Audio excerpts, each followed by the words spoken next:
ವ್ಯಕ್ತಿಯಾಗಿ ಸ್ಮರಿಸೋದು ಅಂತಂದರೆ ಅವರು ಒಂಥರ ಕೇವಲ ಮನುಷ್ಯರಾಗಿದ್ದರು ಅಂತ ಹೇಳೋದಕ್ಕೆ ಇಷ್ಟಪಡ್ತೀನಿ.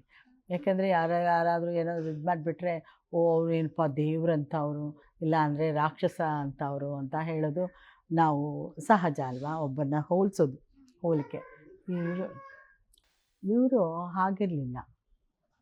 ಮನುಷ್ಯ ಹೇಗಿರಬೇಕು, ಒಬ್ಬ ಒಳ್ಳೆ ಮನುಷ್ಯ ಹೇಗಿರಬೇಕು, ಬರೀ ಮನುಷ್ಯನಾಗಿರೋದು ಭಾಳ ಕಷ್ಟ.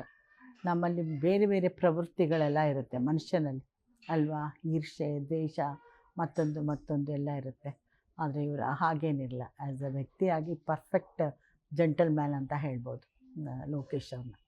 ನಿಜವಾಗ್ಲೂ ಅವ್ರು ಇವಾಗ ನಾವು ಸಮಾಜ ನಮಗೇನು ಕೊಡ್ತು, ನಾವು ಕಷ್ಟಪಟ್ಟು ದುಡಿದ್ವಿ, ನಾವು ಇದನ್ನೆಲ್ಲ ಗಳಿಸಿದ್ವಿ ಅಂತ ಹೇಳ್ತೀವಿ. ನಾವು ಏನು ಕೊಟ್ವಿ ಸಮಾಜಕ್ಕೆ ಅಂತ ಯೋಚನೆ ಮಾಡಿದಾಗ, ಸೊ ಅವರ ಅಮೂಲ್ಯವಾದ ಅವ್ರ ದೇಹವನ್ನೇ ದಾನ ಮಾಡಿದಂಥ ವ್ಯಕ್ತಿ ಅವರು ಸಮಾಜಕ್ಕೆ. ಹಾಗಾಗಿ ಒಂದು ಆ್ಯಸ್ ಎನ್ ಆರ್ಟಿಸ್ಟ್ ಆಗಿ ನಾವು ಎಷ್ಟು ಒಂದು ಇದಾಗಿರಬೇಕು ಅಂದರೆ, ನಮ್ಮ ಮೇಲೆ ಎಷ್ಟು ಜವಾಬ್ದಾರಿ ಇರುತ್ತೆ.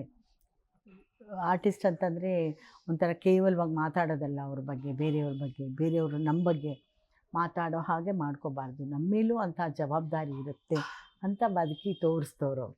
ಅವ್ರ ಮೇಲೆ ಒಂದೇ ಒಂದು ಕಪ್ಪು ಚುಕ್ಕೆನೂ ಇಲ್ಲದ ಹಾಗೆ ಹೋದವರು ಲೋಕೇಶ್ ಅವರು ಸ್ಟ್ರಿಕ್ಟಾಗಿದ್ದರು. ಶಿಸ್ತು, ಸಮಯ ಪಾಲನೆ ಅದೆಲ್ಲ ತುಂಬ ಚೆನ್ನಾಗಿತ್ತು. ಬಟ್ ಅವರು ಬೇರೆ ಯಾರಿಗೂ ಏನೂ ಒಂದು ತೊಂದರೆ ಕೊಡದೆ ತಾನಾಯಿತು, ತನ್ನ ಕೆಲಸವಾಯಿತು.